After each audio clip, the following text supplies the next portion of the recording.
Oh, what's it called? You giving trade right now. Oh, Watch the plan, bro.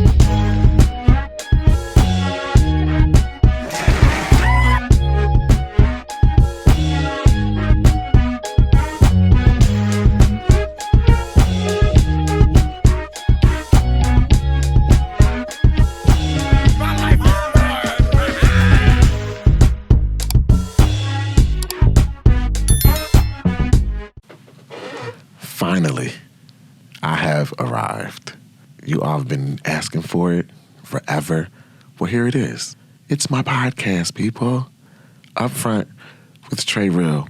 If it sounds a little shaky, it's just because it's the inaugural episode. And my emotions are everywhere right now. So don't mind me. If I laugh, if I curse, if I happen to cry, just know it's real. Okay? And since we're talking about real, let's talk about the podcast. My podcast is called Upfront with Trey Real. Some of you know me. Some of you know of me. Some of you don't know anything about me. But this is a relationship that I like to create between you and I. And in this relationship, I want to be real, transparent, and bare my soul to you all. Because I'm real. And this is what I want you to get. My mission for this podcast is for you to walk away feeling enlightened, that you learned something, or at least feeling challenged. That something I may have said or one of the guests may have said that challenges the way you think, and at least will leave you walking away saying, that makes sense. I never thought about it like that. And in this relationship, I want you to understand me and try to get my perspective of things. I don't always look at things through one lens. I look at it through different lenses. And so I want to take you on a journey with me. This relationship is going to get crazy. It's going to get wild. There's going to be happy times. Pretty sure there's going to be some sad times. Some joyous occasions and some not so joyous occasions. I'm pretty sure I'll have a guest on that I'll disagree with and we'll agree to disagree. And they won't even understand that they're agreeing to disagree. So I want to take this first episode and just focus on me and who I am and help you understand me because I got a story to tell. I'm just Trey, a little boy from Utica, New York. Shout out to the 315, exit 31 in the New York State Thruway system. Shit goes down in the 315. I am from The Terrace. That's the name of my projects. When I got out the projects, I'm from Cornhill. Yep, that's my area, the hood. So if you're ever there, stop by The Terrace or run through Cornhill and ask about me. Yeah, my motherfucking name ring bells in those streets. And that's on period. And what the kids say, no cap. Well, the projects is where I was created. I am my mama's baby. I'm the youngest of 5. She had 2 boys, 2 girls, then me. Get it? 2 boys, 2 girls, then me. I came along and like balanced shit out. A little bit of boy, a little bit of girl. Like that shit right there. And with my dad, I'm the oldest boy of 3. So that's a little different, being the youngest and the oldest, balancing 2 worlds. But I had to learn how to balance very early on because, again, I grew up in the projects and in the hood, but then my dad lived 45 minutes outside the city in the suburbs where it was nothing but white kids rollerblading, house built, a fucking pond in the backyard, all that type of shit, going to pick strawberries and shit that city kids don't do, going to the fucking apple orchard and all types of crazy shit like that. But there were memories. I was loved. And one thing that I now know in life is that the level of dysfunction in your life is linked to how you were loved as a child. And I was loved. Very much so. I guess I want to start off with my mom, and I tell you about my mom, my relationship with my mom. Being the youngest, my 5, her first 4 children were by her husband. So I was the only one with a different dad. You know, they were the Rudolphs. I was the Griffin. So I think my mom overcompensated on her love for me, so I wouldn't feel different and wouldn't feel left out or any different than my siblings. And I appreciated her for that. When I was about 13, I came out the closet. Well, I wouldn't really call that coming out. I was kind of snatched out that motherfucker. But did y'all ever see the video where it's the mother and the son, and she said she was like, she was knocking on the door on the door of the closet, and she opened the door, and she said, "You ready yet?" "Okay, you ain't ready." I closed the door back, and whenever you're ready, just come on out. It's like she knew that he was gay, and they was waiting for you to. I'm like, everybody knew I was gay. Everybody.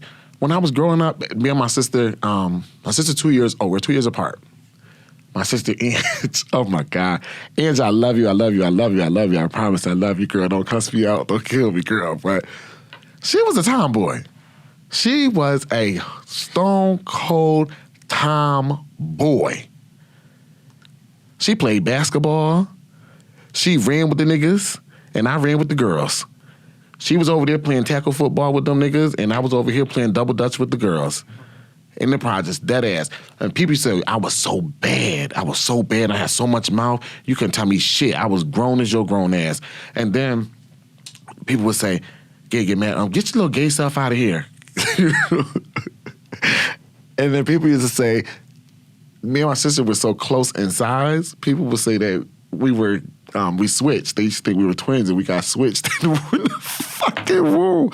People, black people, you are harsh. You are some harsh fucking people, black people, damn. So we got switched in the room, but we didn't really get switched in the room, but she knew I was gay because she'd be over there humping boys and I'd be over here humping boys. So we just never talked about it. That was my road dog. That was my ace, you know? Like, okay. Like, she got them secrets. Anyways, fast forward. I think I started doing nasty stuff when I was single digits. Yeah. I was single digits. I was, ooh, child. Lord, I almost took you out of here. You know what? But I ain't gonna take you out of here because I realized what that song said. Some of you got to think way back. Some of you got to wait a little long, think back a little further than others. And I'm one of them bitches that got to look way back, a little further than others. You know, I was a single digits. But nonetheless, so I was doing my thing. Now, by 13, I came out the closet. By 13, I was fully engulfed in engaging, in fucking. Yeah, I was fucking. And I was fucking with older people. That's horrible. That's horrible. Because, you know, when I look about, this is therapeutic. This is therapeutic. Because when I look back, even though I was young and I wanted to do shit with them, and I was turning them motherfuckers on, because I was like a geisha. You ever seen that movie, Memoirs of a Geisha? You ever seen that? And she said she told that bitch, she said, you as a geisha, you would not know you're a geisha until you have the power to stop a man in his tracks just by your look. Bitch, I was a bad joint, bitch. Still is. And when that fucking geisha looked at that motherfucking man right in that bike and he fell out that bike, that's how I should do niggas like that, girl. Oof, baby. For the love of money, baby. But everybody was drug dealers. And then I hung around girls, and the girls was all about, you know, hood bitches. Get this nigga money, get that money, get that money. And so I was on that same type shit. Get that money. What's up? You know, niggas know I'm gay. You want them to know you gay? You better give me some money. Something like that. So I'm young, and I'm fucking with an older nigga, and I'm doing with little young gay boys in the hood, too. Running our mouths to our girlfriends, and one of my girlfriend's mother heard, and she went and told my mother, and my mother came in the house, and my mother just blasting, blasting. I'm like, okay, girl. Well, why don't you ask him? Yeah, I notice I ain't say nobody's name, right? I don't want nobody to have no hit on my head. So if you out there listening, shout out to you. I'm not gonna blow your cover. I've kept your secret all these years. And I'm still gonna keep it, okay? But, so I went back to my mother, and I told my mother to ask this man. So she said, I will. She turns and go to the right to go in her bedroom, and I turn to the left to go out the back door to run up the street. And I ran up the street to the nigga crib, and I said, listen, if my mother asks you anything about us, tell her the truth. Tell her the truth.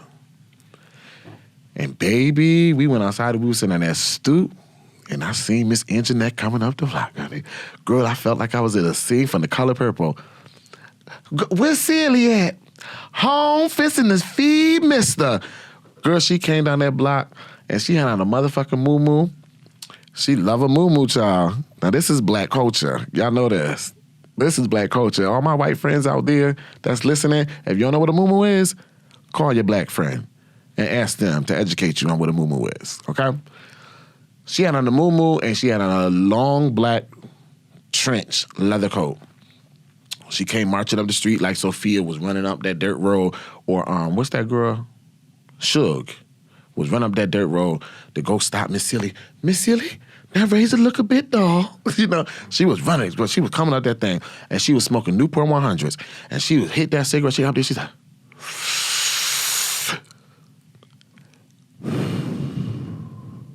I feel like that was the longest motherfucking pulls in the world.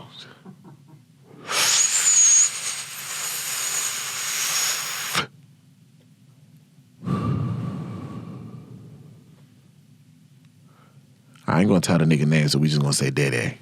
Okay? She looked at the nigga, she said, Dede, you and my son fucking? He said, no disrespect. Yes. She took another long drag of that cigarette.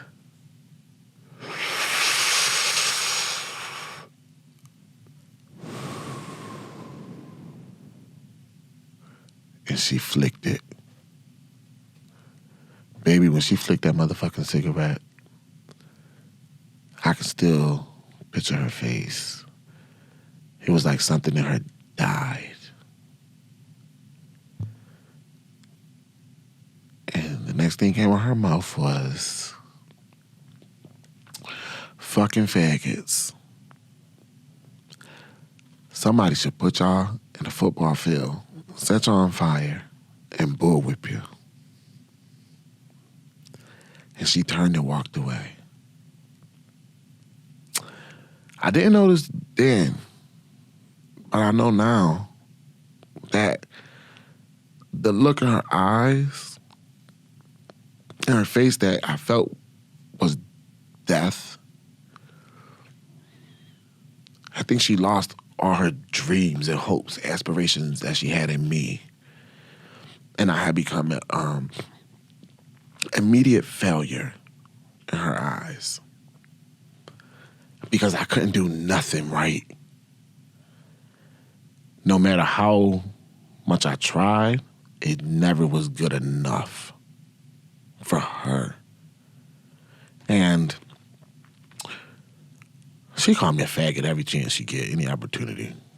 She dropped an F-bomb on me. I was done with school at 16. I moved out of her house at 15 because she was just so verbally abusive. I remember I started off at the community college, and I was going to go to school. I was starting major in nursing. And I told her, you know, then I decided it wasn't for me. So I stopped, and you know, what do gay black boys in the hood do? We do hair. You know, so my mom was a hairdresser too. And she went to school to be a nurse. So and then I said, I'm going to cosmetology school.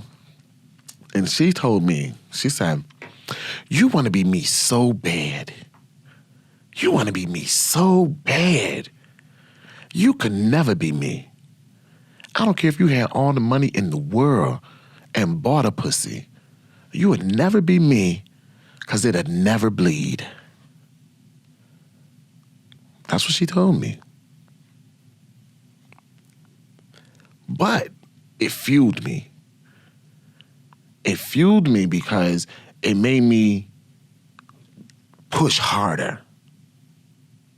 It was my driving factor. She was my driving factor in this whole life. She pushed me to be who I am because of our relationship and how our relationship was. And I wasn't allowed to be mediocre. I wasn't allowed to be less than, because in hindsight, that look in her face was death. It was my death of her feeling that I was going to be a failure and I was going to be nothing, and all her aspirations and everything would be gone of who I was. And so it fueled me and pushed me to go harder because I didn't want to see that die. And in my adult life, people say, what do you regret or anything like that? I don't regret nothing. But what do I wish most? I wish most that my mom was here to see who I became. And I know she's somewhere watching, but it's nothing like the physical presence to say, look who I am. I am a product of you, because all I ever wanted to do was see you be proud of me. And that's what fueled me. And that's why I say the levels of dysfunction in your life are directly linked with how you were loved as a kid. And I'd be remiss if I didn't mention my relationship with my dad. Shout out to you. I love you. I wasn't the best kid. I had my disrespectful moments. But I appreciate my dad, because when I came out to my dad, I didn't come out to him either. Of course, my fucking aunt, my cousins, my nosy-ass cousins tell every damn thing. They fucking told their mother, she called my granny, and my granny called him, and that's how he found out. So I never really had the chance to come the fuck out. They were just like, bitch, you out, boom, boom, boom, pushing your ass out. But shout out to my dad, and being able to be a black man who was raised in a toxic masculine culture that we often raise our black men in black culture, being able to openly love your gay son with no shame, and to be proud and prideful of me as your son, and to tell me that you're just happy and proud to be my dad when I'm proud to call you dad. And I'm proud that you are my dad. And I love you for that. So I was loved. And even though my mother couldn't stand the fact that I was gay, she loved me. Because even when I was 15, caught myself being grown and moved out the house, she still took care of my black ass. She pulled up to where I was at with money, to who I'm staying with, who couch I was sleeping on. She gave money. She still bought my clothes and everything. And I still would go by her house and antagonize her. I'll never forget the day I was sitting on the stoop and she looked at me. And she said, let me ask you something. I said, yes. She said, do you suck dicks? And I said that with she said that with an S. It was plural, like multiple. And that maybe was her sixth sense. She's like, this bitch, she knew I was a fucking hoe. Like, how you just gonna ask me some crazy shit like that? But I returned the favor. I looked her dead square in her face, and I said, do you eat pussy? She said, nigga, I would jump up and dog walk all in your chest. I said, and what do you think I'm going to do? Just sit here and allow you to do that?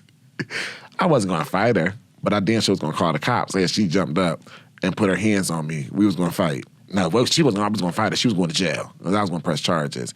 So before Saucy Santana told y'all to walk him like a dog, internet had already told me that she was going to do the dog walk. I knew what the dog walk was, baby. Yeah, shit to do it, walk them like a dog, walk them niggas like a dog. No, dog walk, baby. Put them paws on you. Shit, Little Scrappy, Autumn, The Kingdom. That was my mama. Shout out to that lady.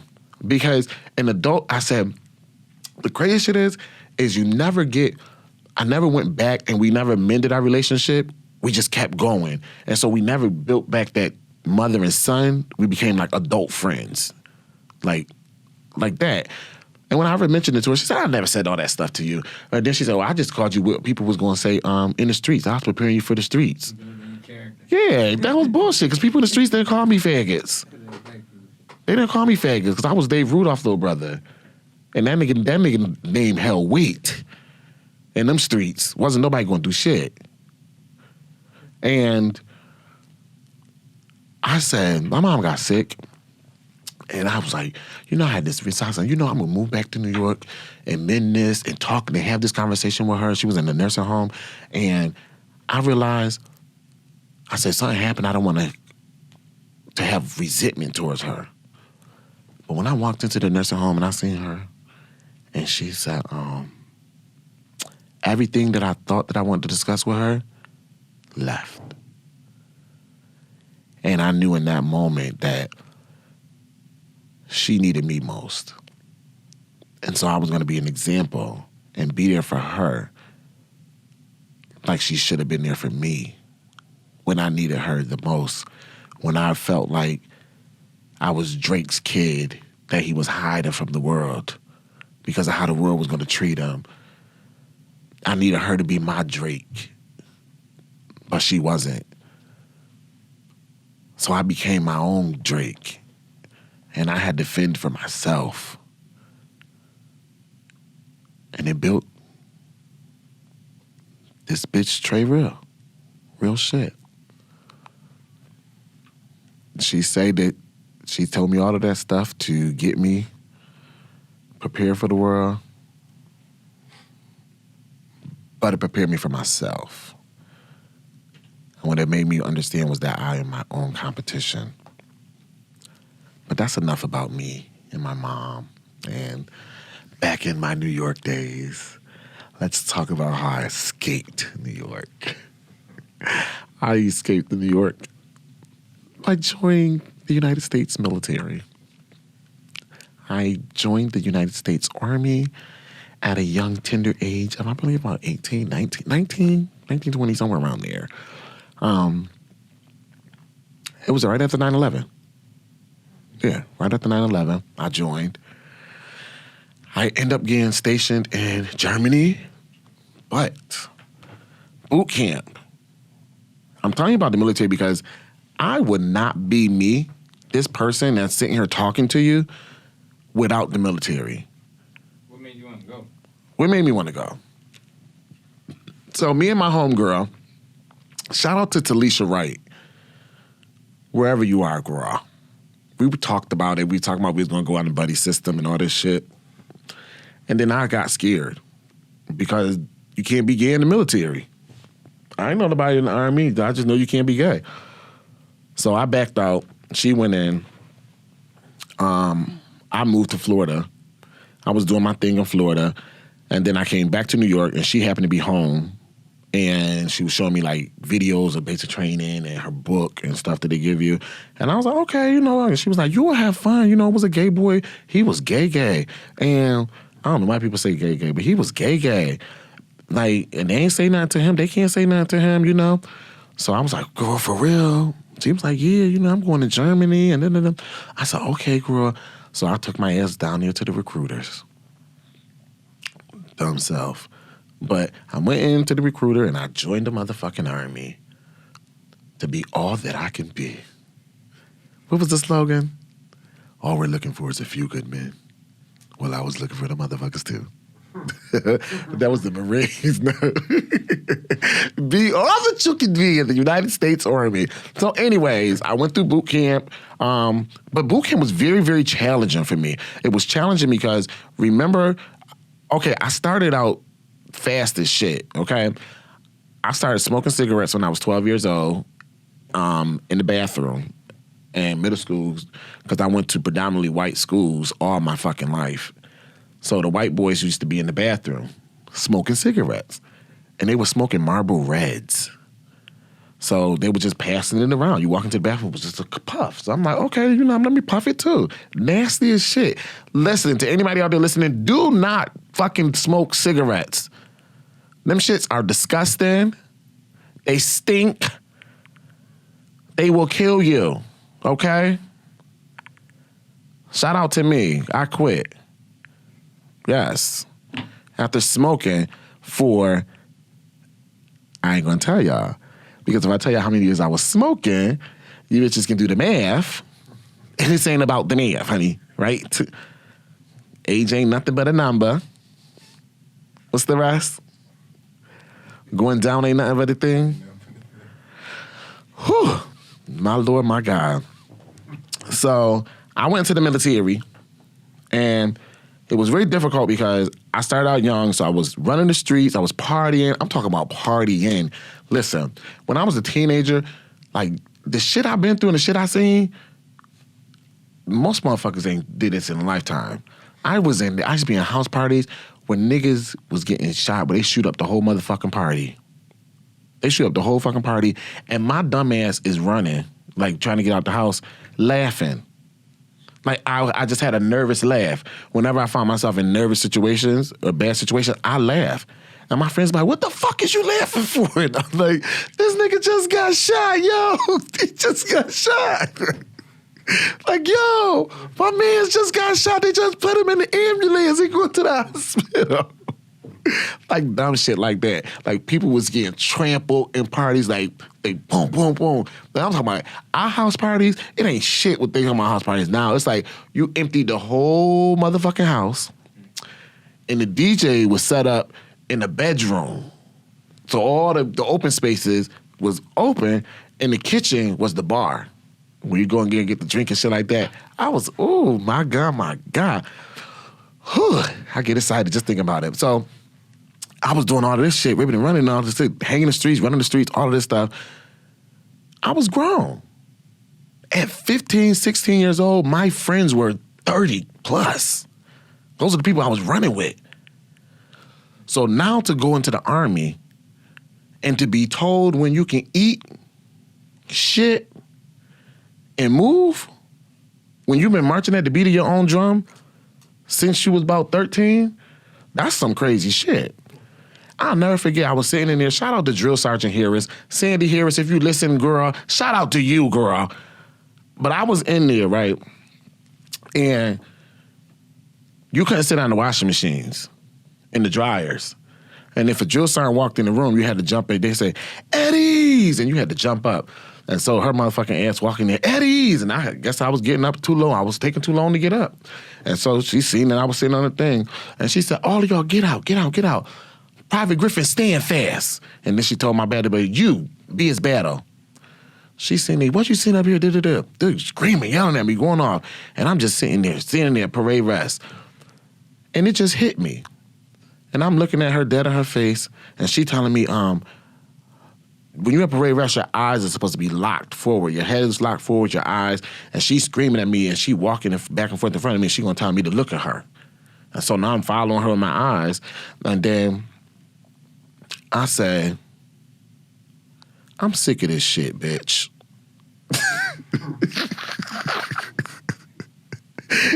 Just like that. She said, Eddie's. I said, I am Eddie's. She said, well, get at parade rest. I said, well, do you want me to follow you or stand at parade rest? Make up your fucking mind. Oh, Private, you done lost show. Oh, my. You want to go to the crib. Get in the front. What was that shit? Front leaning, rest position, move. That means get down and do push-ups. I said, you get your ass down and do push-ups. She said, you better get in the front lean. I said, you get in the fucking front lean and rest. And me and her went back and forth, back and forth, back and forth. Child, the next thing you know, she said, you going home. She said, I'm sending you back to the crib. She said, I will have the commander chapter. You're going to be chapter out. And the only thing was going through my head that night when I went to go to bed, shit, bitch. Everybody said you ain't gonna do it. Your fucking mouth. They said you wasn't gonna be able to do it. Everybody said that you was not gonna be able to do it because your fucking mouth. And I humbled myself. The next day, I went to her office and I said, "Excuse me, Drill Sergeant, can I talk to you?" And this bitch was mean mugging. She was hot. She probably ain't never been cussed out like that from a private. Ooh, she had probably never. But she called me in that office. Oh, she let me go in the office. She said, "What?" I said, "Drill Sergeant." I said, "Listen," I said, "I apologize. I do not want to go home." I said, "You got to understand, this is new for me. I'm not used to being told what to do. You know, I live on my own. I'm an adult and things like that. And so this is new and I'm still adjusting to it." And she said, "You know, Private," she said, "I'm glad that you came in. Apologize to me." She said, "But I have your packet right here." She said, "I was just getting ready to take it to the commander to sign." She said, "But I'm going to put it in this drawer." She said, "And if you do one thing, you out of here." And I flew straight as a motherfucking arrow. But that bitch got me in the end. We had to do our last activity, and then that bitch recycled me. I had to do an additional 3 motherfucking weeks. Because she said I lacked discipline and I needed more discipline. So shout out to you, Drill Sergeant Harris. Yes, Sandy Harris. She's down here in Atlanta somewhere. And the crazy shit is when my mama came for graduation, her hair was breaking. Remember I told y'all what do gay boys do in the hood? Hair. It's some shit called effigy. It's a conditioning treatment. And I told my mama to bring it with her. And my mom brought it down to South Carolina. And at graduation, I walked over to where she was and I gave it to her. And we kept in touch for years. And she thanked me because it stopped the breakage on her hair. I'm a bad bitch. All the way around 360 bad bitch. Ain't shit I can't do. So, boom, I get out of basic training. I'm off. I'm going to motherfucking Germany. Bitch, I ain't never been nowhere. But from New York to Florida to South Carolina, I've been to Canada. My dad took me to Canada, Niagara Falls. But I went to Germany. Out the fucking country. 19, 20 years old, no motherfucking drinking age or nothing. And all these niggas. The crazy shit is too is, I didn't realize it, but I was uncomfortable around men. Because I have been so used to being around girls all the time that when I was in the Army, it made me nervous being around men. And that's what settled me to hang with them. Germany. 19, 20 years old, but you can't tell me nothing. Can't speak a lick of Deutsch. I can do a little bit. Like I can say, Grüß Gott. They speak German in Germany. No, they don't. Okay. German is Deutsch. Is it okay? It's always a bitch who ain't never been there that want to fucking tell you. You're not going to tell me where I've been and where I haven't been. Hold on, let me fucking look this shit up. I'll fucking lit. It's Deutsch. Sprechen, you say, so when I say to you, sprechen Sie Deutsch? I ain't been on that side. Sprechen Sie Deutsch? What is that? I didn't say Sprechen Sie German. It's called... Dutch may be a language spoken in Germany, but their native language... German is, but it's Deutsch. It's Deutsch is German. We gonna cut all this out. In Germany. Now Google German. Germany and German.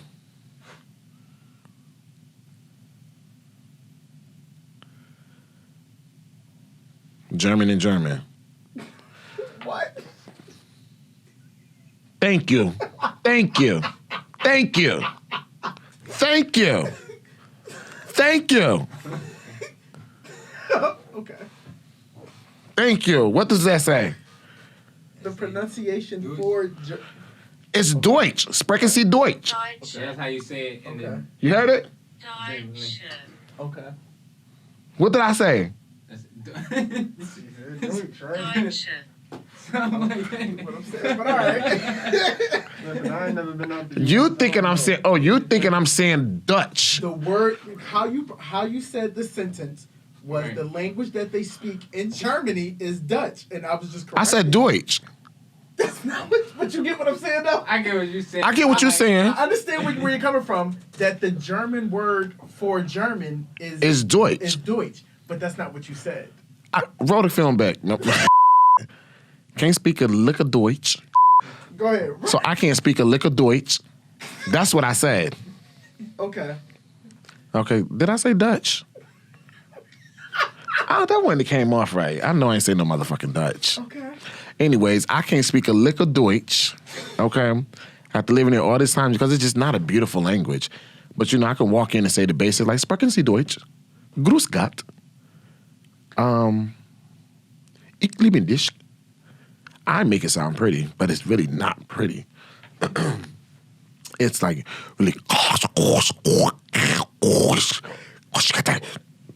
like, that's how it sounds to me. It's just not cute. But anyways, Germans are some fucking freaks. They freaks. Those are some motherfucking freakazoids, baby. I had some motherfucking woo. Y'all think what's that thing in Atlanta they go to? Tokyo Valentino?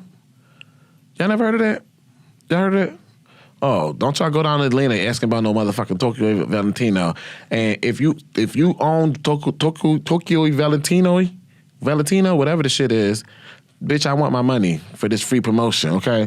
But anyways, they be fucking and sucking and carrying on in the club in front of people. People go there after the club and they do like live sex shows. So in Germany, I used to go to the gay club. And Germans, they don't have like a gay club. Their straight clubs have a gay night. And so you travel. The clique of gay people travel all around Germany. Oh, the gay night is here this time. Oh, now the gay night is over here this weekend. Oh, the gay night is over here this weekend. So we was all over the place.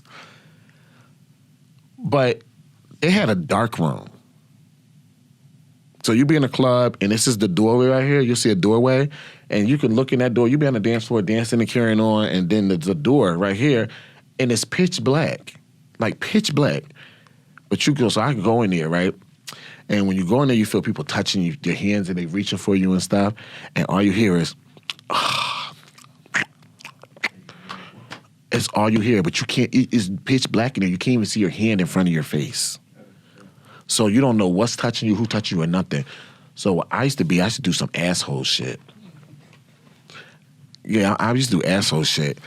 And I used to go in there, and I used to take my lighter. I used to walk in the middle of the floor in the room and take my lighter and put my hand way up in the air and strike my lighter on to light the motherfucking place up. And then people would be reaching for my hand, 999. That's no in German. 99. They be totally trying to give me. And I used to just fall out laughing and shit. So, yeah, I was like, oh my God. And my friends be like, you're so crazy. Anyway, so Germany was a fucking blast. I remember my mom used to call, and she'd be like, what are you doing? I was like, oh, nothing, gonna run up the road to Spain and grab some seafood. To Spain? Yeah, Mom, like, it's right there. You know, we just drive up there to the shore, you know, and get some seafood. Like, okay. Oh, what are you doing next weekend? I think I'm gonna go to Czechoslovakia and get some Cristal. That type of shit. Oh, I'm going to Italy, you know, to the Alps, all this stuff. You know, we did all of that until shit got serious. And the motherfuckers was like, oh, nigga, we about to go to war with Iraq. Huh? War? There ain't nobody going to war. They in Afghanistan already. We ain't going to war. Bitch, next thing you know, they told the girls to pack it up. The thing about the fucking military that fucks you up is them bitches come and pack up your whole house. Like, you're going to die. You are going to die. They pack up your whole shit. And I lived in the Bears, and I'm like, oh, shit, what kind of shit is this?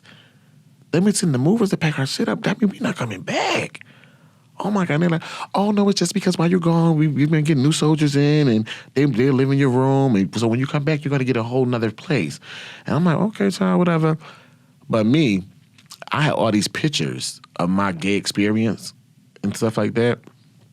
And I'm like, yeah, I remember I told you how my mother hated me big. I could just imagine her going through my packages, my boxes and stuff. I thought about this lady, and she pitching out these motherfucking pictures. She have a fucking heart attack, and just I can hear it coming out her mouth. Oh, fucking faggot. I can just hear it coming out her mouth. And so I loved that woman enough that I burned all those pictures because I couldn't bear the thought of her having to go through all this shit and see these gay-ass pictures up in here. She would have been devastated. I mean, devastated. So I burned the shit. We went to Iraq. We was in Kuwait. Bombs over fucking Baghdad. I was a real motherfucking army guns, bitch. I didn't carry no motherfucking M16, bitch. I had a 249, a motherfucking saw, bitch, with fucking bandolier bullets. Next shit was heavy than a motherfucking. I had to carry that bitch everywhere I went. I was a bad bitch, though. I was a bad bitch in Iraq. We got bombed every fucking day. Thank God that it never hit my camp right where our shit was done. But right after we left, the unit that replaced us, they got bombed. Shout out to them. Yeah, bitch, we was there. It was bombs over back there. When we took her to that airfield, it was cars still on fire and shit because we was there for I declare war. And I remember we was driving and we had the convoy from Kuwait all the way to Iraq. And when we was on Kuwait side, it was like real quiet and just sand everywhere and nothing. And then it was like a mountain and they blew out a path for us to get through to Kuwait. Through to Iraq. And as soon as we crossed over, bitch, it was people every motherfucking where. Iraqis everywhere. They had little American flags. And they said, Master, food, Master, give me food, Master. And we had marching orders, and that's your orders for your convoy. And if anybody come near your vehicle, shoot with deadly force. If somebody run in front of your vehicle, do not stop. Keep going. So imagine me, this fucking kid, I'm at war with a fucking semi-automatic fucking saw. That's the shit that you pull the trigger and that bitch just go. And I'm sitting there, and it's all these kids, and I'm like, please, get back, don't come in the wrong move, get back. And I'm crying and shit, because I'm like, oh my God, I gotta kill one of these fucking kids. Oh my God. And then something just triggers in your fucking mind. And it triggered. And it said, fuck these kids. These motherfuckers wouldn't give a fuck about my fucking nieces and nephews. I wiped the motherfucking tears, and I sat up in that motherfucking seat and leaned out that window a little more with that fucking gun, and I said, brrr, get the fuck back! Get the fuck back! Brrr. The motherfuckers start backing up. They back the fuck up. And that's when I realized that in hindsight, when you go to war, your mind really clicks into war. You go into war mode. So, boom, Iraq. We did a whole lot of fucking and sucking over there. That's why when people be like, thank you for your service, I'd be like, okay, I ain't do nothing. So I was paper pusher. What the fuck I did? I'm like, bitch, you didn't thank the motherfucking infantrymen and artillery motherfuckers, but don't thank my motherfucking ass. Then I went back to Germany. From after Germany, I went to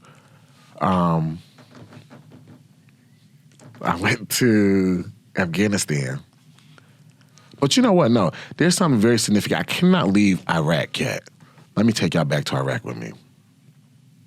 I told you I was a bad bitch. That y'all see that? Y'all see that message throughout this episode? I'm reminding you who I am.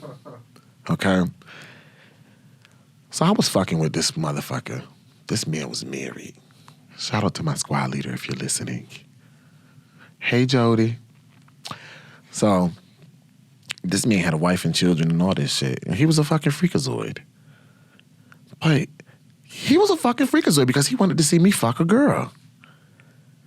You was a fucking pervert bitch. You was a perverted. But I did it. in the back of a Humvee, and I'm really finna let y'all in on something, okay? I got a kid. I know I got a kid out there somewhere. I know I got a fucking kid somewhere in this motherfucking world. I'm gonna bet my bottom dollar that kid is in the state of Florida. Because the person, listen, okay, Specialist Carter from the Florida National Guard, you were there in Iraq in 2003, okay? That means that if she kept the baby gotta be like, how old now? At least like 18. So this nigga, this fucking perv wanted me to smash her, right? So in the Humvee, they got a bench on one side in the back and a bench on the other side. No matter of fact, it wasn't no Humvee, it was a deuce and a half. It was a bigger truck, it was like a deuce and a half. We had climbed up in that shit in the back. And so he over there, he was hitting it, flop, flop, flop, flop. You know, I'm sitting on the other side and I'm stroking my shit and watching them. I'm beating off and shit. So she come over and so she sits on my shit and she riding my dick. And so I'm like, oh shit. It's about that time. It's about that time. Oh shit. Whoosh. Nigga, I nutted. Right? And in my mind, I'm like, I should lift this bitch up off of me. You know what I mean? I shouldn't do this. But it was just in that moment, I was gone in that moment. And it shit happens. And I was like, oh shit. I just nutted in this bitch. And then I pushed her off of me.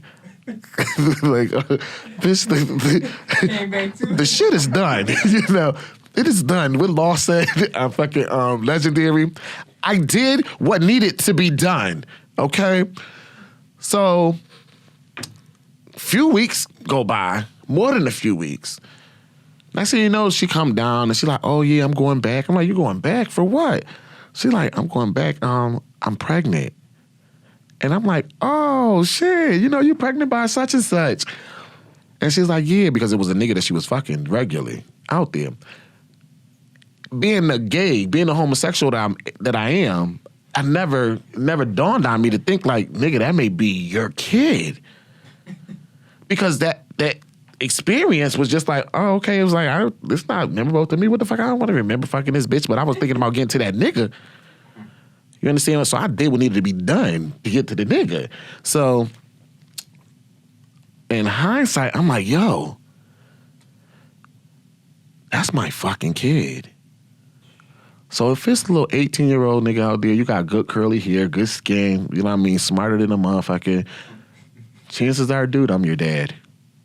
If you're gay, I probably really am your dad because scientifically, you know, they say it's genetics and it comes from the father's side. So, hey, son. Damn, that's some real shit. I just let y'all into some shit with me. But I went back to Germany after that. And then they sent my motherfucking ass to Afghanistan. And then Afghanistan, same shit. We got bombed like twice, but that was it. We did a whole lot of fucking and sucking out there too. But in Afghanistan was worse because I used to get hangovers. I used to get so fucked up, I got hangovers. We used to get the motherfucking Iraqis, and this was in Iraq, we used to get there with liquor. We used to tell them to bring liquor to the gate and slide it under the gate. And then when they slide it under the gate, then we'll be like, get the fuck back. Get out. Go. That was some fucked up bullshit, right? And all y'all smoking hookah now? Well, they been smoking hookah. They were smoking hookah way back then. The motherfucking Iraqis was smoking hookah. I knew what hookah was. Yes, bitch. It's new to you hoes, but not me. In Afghanistan, but you know what? Iraqis, their culture is different. The men, like, if they cold, you know how in America, girls can sit and hug each other if they cold and shit like that, but it's bad if they see men do it. Like, niggas, you gay? Well, in their culture, they do that. They have it. They have it. And I think we was told Sunday, like, men loving Thursday and Sunday. It was like, don't get caught off base because the Iraqis will fuck you or the Afghanis will fuck you because they say that they only have sex with females for procreate, to make babies. But they slept with men. They had sex with men for pleasure. I don't know how true it is. Usually I'm a fact-based bitch. But in this time, in this moment right now, I don't know if that shit is true or not. Okay? But I'm going to tell you one thing. I know who didn't have no men loving with none of them motherfuckers. Okay? Ain't that much hookah in the world, bitch. So, Afghanistan was a little more, it hit different because we lost somebody, and I lost a comrade. Rest in peace to Sergeant Kenneth Grant Ross. I know that was just a devastating loss for our whole unit. He's gone but never forgotten. And just shout out to you because you gave the ultimate sacrifice, especially that it's Memorial Day weekend too. And this is our time to reflect on those that we lost and those that gave the ultimate sacrifice. So shout out to you. God bless your family, man. Damn. That shit changes you, man. That shit changes you. PTSD. PTSD, man. Whew. So then I got back from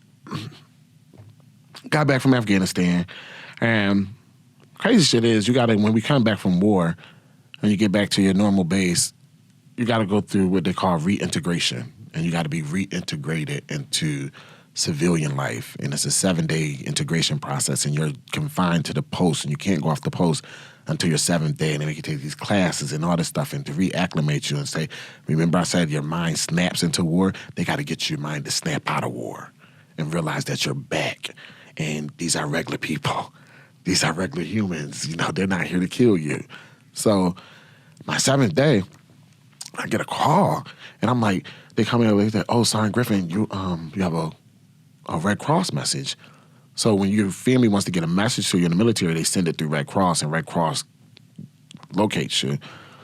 And they say, yeah, they said your dad died. And I'm like, my dad? They're like, David Rudolph? And I'm like, that's not my dad. That's my sibling's dad. Why would they send this to me? But they had the year, my brother's year. But the message said it was my dad. And so when I called home, I learned my brother got killed. That is the biggest hurt that I've ever suffered in life. I know people think about oh, my mom.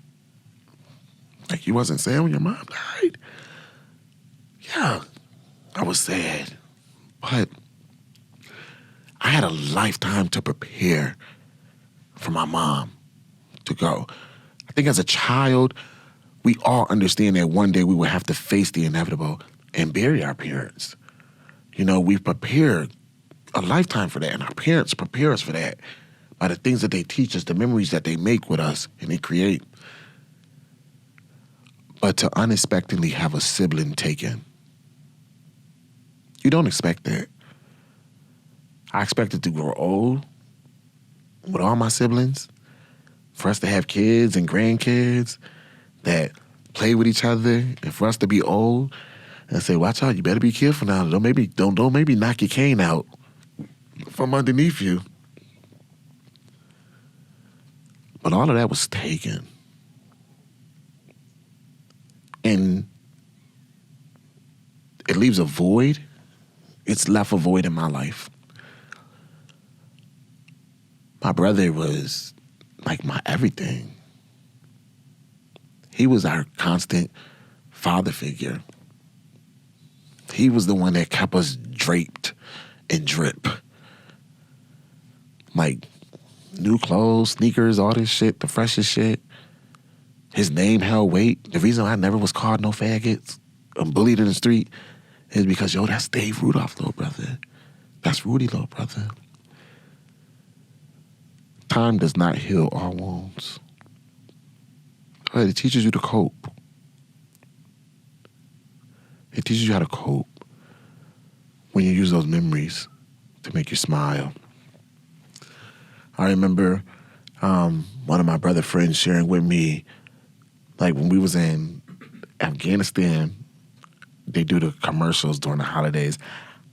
Hi, my name is Sergeant James Griffin, and I want to tell you hello to everybody back in Utica, New York, especially my family and my mom and my brothers and my sisters. And then they play it all night on the local NBC or ABC. And one of my brother friends said they was smoking, and my brother had fell asleep at his house on the couch. And he said that stuff was coming on at night. And he said, my brother woke up out his sleep. He heard my voice and was like, yo, that's my brother. That's my brother. Yo, that's my brother. And the fact that he shared that story, that my brother was proud of me, you know, is one of the things that I think about that gives me joy, that helps me cope with his loss. But that was a very defining moment in my life because that took the person I looked up to away. Then my brother underneath him, my brother Greg, is in prison for life. So that left me the baby boy, the only boy out here. I got dealt the same exact cards that they were dealt. I made different choices. But the hand that was dealt me, I'm not supposed to be here. I'm not supposed to be here. I got dealt that same hand, but I played it different. I played it different. That pushed me into a father figure. My brother Dave had 5 kids. My brother Greg got 3 kids. You know, I took in his niece, helped raise her. It's my niece, my brother Greg's daughter. It made me grow up. And it made me become the man of my family. And the one that everybody can look to. This is me, y'all. This is the real. One of the things that people find very weird about me is that I am a heavy advocate for stronger gun control laws because how guns has significantly affected my family personally. You know, I lost my brother. He was murdered, gun violence. Then my other brother's in prison for life because a gun went off when he was dealing with the police. So I just think that we should have stronger gun laws. But in that same sentence, I'm an expert. That's my marksmanship. And I just got my license to carry because these niggas in Philly is something else. And I'll be goddamn run up on me thinking that we about to fight. Bitch, pop goes the weasel because the weasel goes pop. Believe you me, I'm not here fighting nobody. Later for that. Shout out to all my siblings. Dave, rest in peace, I love you. Greg, free Greg. Yes. Trina, I love you. Ange, I love you. Trell, love you. My joys, my baby brothers, Matthew and Michael, love y'all. What makes me have admiration is what I have for my brother. And that's what makes me get emotional, go into an emotional space when I think about him. But I go into emotional space too when I think about my younger brothers. And I realize that that's because it's like euphoric. When I think about them and being their older brother, and I think about how I look at my older brother and how I think of my older brother, and I feel they look at me like that. And they feel that way about me. And that means a lot to be a black man and have younger brothers that are heterosexual that still look up to you. When you've always grew up in a community where because you're gay, you're less than. That's some bullshit. When actually, because I'm gay, I'm more than. Well, that's what happened in the military. I lost my brother while I was there, 2006, February. I got out December 2006. and I landed in fucking Virginia, the Commonwealth of Virginia, where I was educated at a PWI, which is a primarily white institution, the Old Dominion University. Shout out to the Monarchs, where I studied communications, my emphasis is in public relations. I was a late bloomer getting to college, so I didn't get to start college until I was like 25, 26 years old, somewhere around there. So I had to dumb myself down some because I didn't want to be looked at as the old person on campus. So everybody else was like 18, 19 years old. And then my dumb ass decides to pledge. Shout out to Phi Beta Sigma Fraternity, Incorporated, Omicron Iota chapter. Now, I mean, we all real, honey. We's real. We real. But I'll tell you one thing, Phi Beta Sigma Fraternity, Incorporated, is a non-pledging, non-hazing organization. Okay? Let's get that out the way. But I had to be a motherfucking dummy a year away from 30 to decide to fucking win a pledge. I just should have finished school and took my ass to grad chapter. But no, bitch, I wanted to be real. Got to be real. Yeah, shout out to them. So while I was there, it kind of became like a RA, community assistant type deal. And it led me to, I enjoyed it. So today I still work in student housing over at Drexel. I deal with those people. And that's me. That's me in a nutshell. That is who I am.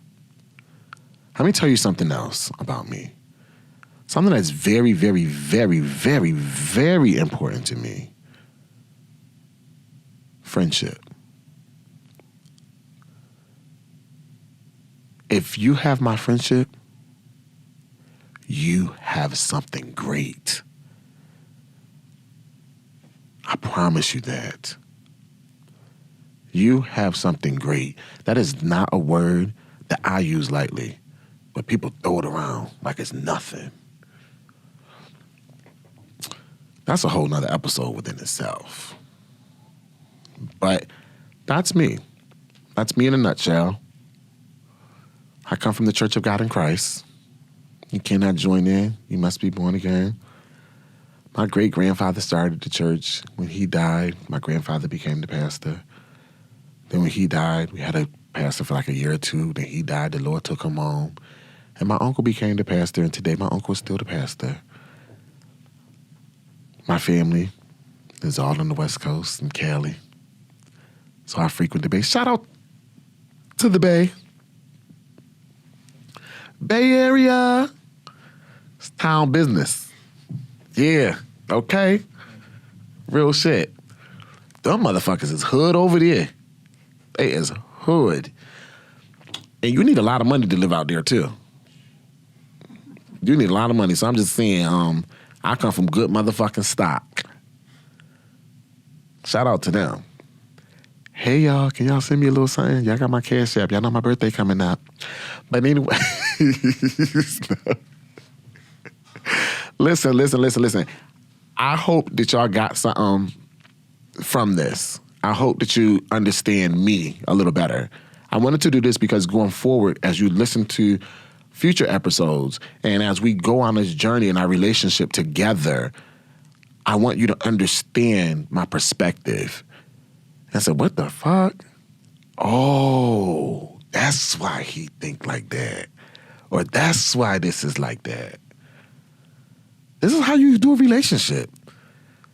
This is how you make relationships work. You have an open dialogue. You have some transparency. It's a lot of shit coming up for you this season. It's some good shit. Y'all want to tune in. I'm going to talk about everything under the sun. I'm going to have some certified sexologists on here. I'm going to have a therapist on here. I'm going to have a whole heap of shit. Black businesses. Black excellent businesses. Black creatives. This is a melting pot. Absolutely. Listen, I'm going to have a segment. I was going to call that motherfucker Ashtray, but I don't want to be shit like Wendy, you know? So I'm going to call that motherfucker, that segment is going to be called The Real, okay? And that's going to be a segment where y'all motherfuckers can reach out to me. Y'all know where to find me. You can find me on Twitter and Instagram, Snapchat. It's all the same. It's Trey Real. TREREAL. Once you find me, if you got some shit that you want to hear me talk about, or you got a question or a situation, feel free to drop it in my DMs. Inbox me. And we can get to them. We can talk about them. We can talk about the real, some real shit. Let me tell you something about me too that's good. When I was in undergrad, I took a LGBT course, LGBTQ course. In that course, I had an assignment. I took it as an elective. Did you know that there's an actual curriculum now for gay studies? Did y'all know that?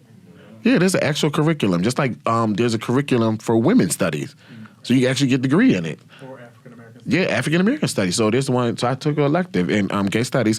Well, I had an assignment. We all got assigned different countries, and we had to talk about the origin of what homosexuality looked like in those cultures.